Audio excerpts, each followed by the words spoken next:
De part et d'autre de la route, et à une profondeur qui ne dépasse pas 500 mètres dans la forêt, les fosses sont soigneusement préparées. Pour capturer l'ocapi intact, on creuse des trous rectangulaires dont la profondeur ne dépasse pas 2,25 m. Ceux-ci sont aménagés en très grand nombre aux endroits de passage possibles de l'animal.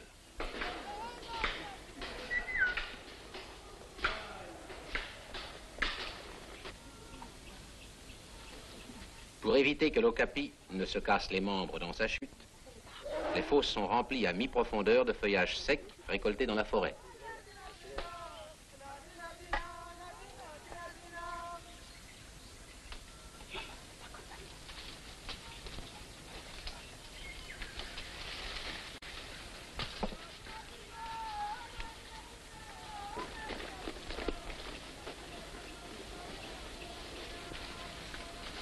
Sur le clayonnage des branches, on dispose avec un soin méticuleux des feuilles vertes. Bientôt, le camouflage sera terminé. La veillée commence.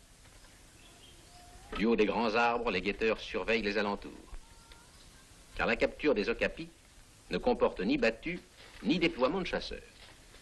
Tout est laissé au hasard, à la chance. C'est l'animal lui-même qui, bien à son insu, doit venir donner dans un des multiples pièges qu'on lui a préparés.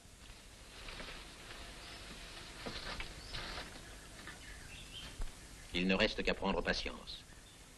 Par petits groupes, pygmées et cornacs noirs assurent nuit et jour la surveillance des trous. Tandis que les équipes de guets sont à leur poste, d'autres pygmées commencent la préparation du matériel requis pour les phases ultérieures de la capture. Les sticks et les lianes dont ils auront besoin sont choisis et taillés avec cette sûreté qui résulte de la longue et profonde intimité entre les pygmées et la forêt équatoriale.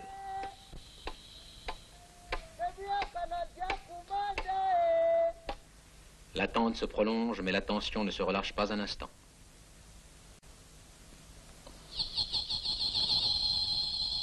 Chacun demeure à son poste. Un piège attend sa victime.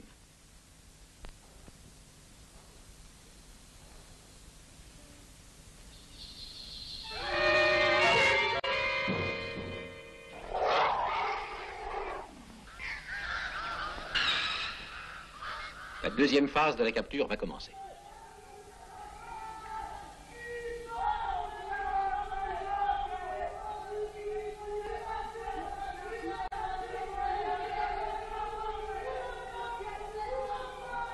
L'animal tombé dans la fosse, il faut aussitôt préparer sa délivrance.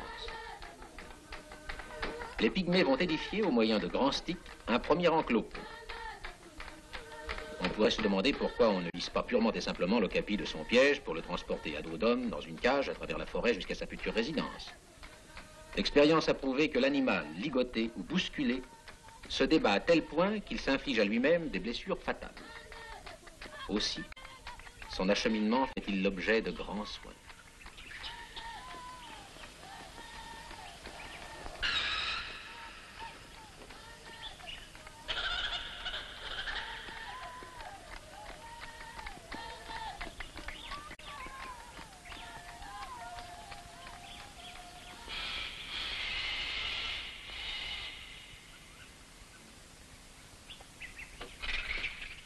Devant le trou, les chasseurs creusent une déclivité, une sorte de petite rampe que l'animal pourra gravir.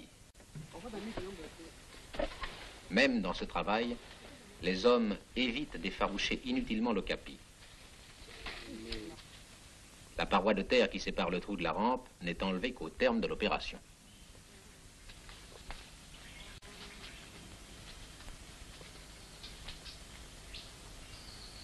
Le gros œuvre de la délivrance étant achevé, les pygmées quittent l'enclos.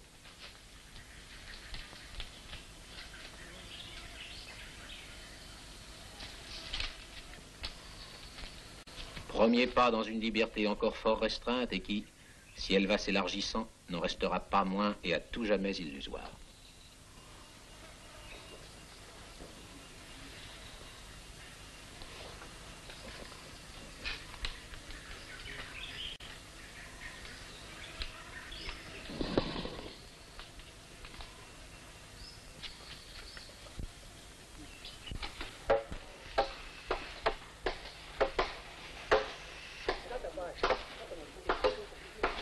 Dès l'instant où l'ocapi est dégagé, les pygmées procèdent à la mise en place du dispositif qui doit assurer dans un minimum de temps et dans les conditions de sécurité les meilleures l'évacuation de l'animal.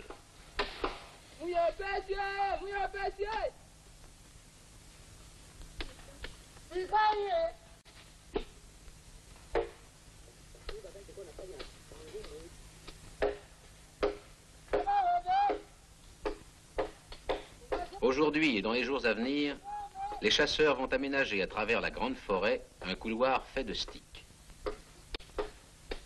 Le couloir est destiné à relier l'enclos provisoire à la route par la voie la plus courte et en contournant seulement les obstacles infranchissables, tels les grands arbres de la forêt primaire. 4000 sticks délimitent les 3 chemins de l'ocapi.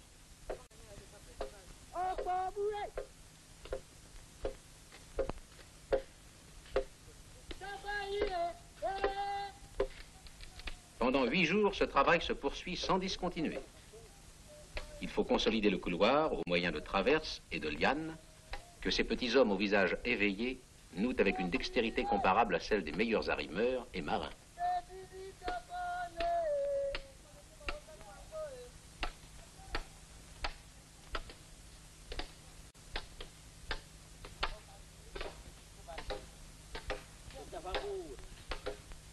À son extrémité, le couloir est occulté de part et d'autre au moyen de grandes feuilles.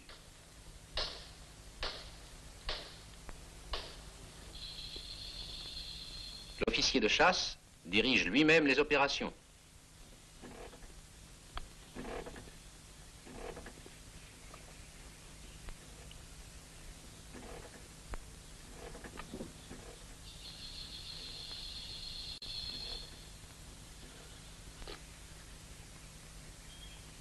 La séparation entre l'enclos provisoire et le couloir a été supprimée. Voici qu'un chemin insolite s'offre à l'animal. Il s'y engage avec toute la méfiance hésitante du captif.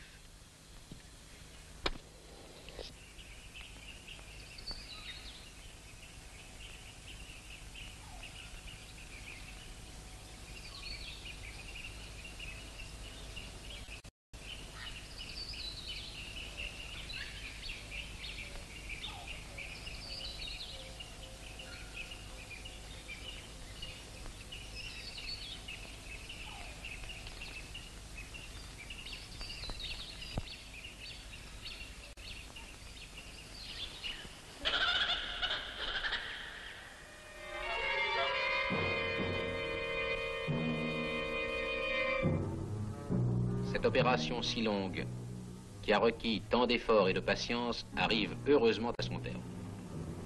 Elle est le couronnement de l'expérience de l'homme qui l'a dirigée. Toute une vie humaine dédiée à l'étude de la faune, au comportement et aux besoins des animaux sauvages trouve ici sa récompense.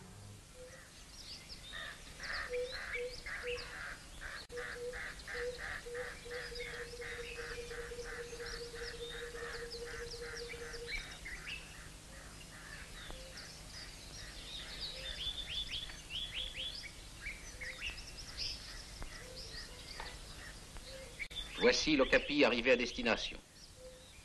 Le parc à animaux reçoit un nouveau pensionnaire.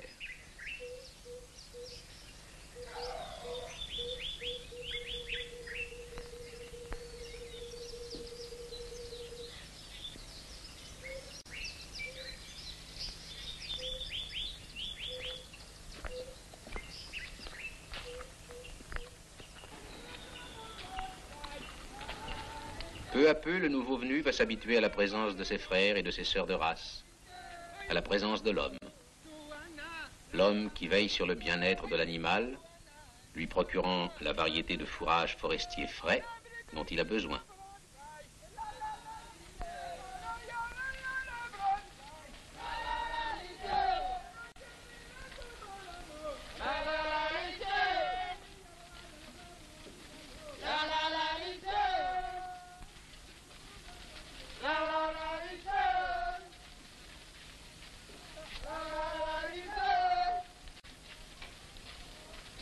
Le drame se termine par une véritable réconciliation entre l'homme et l'animal.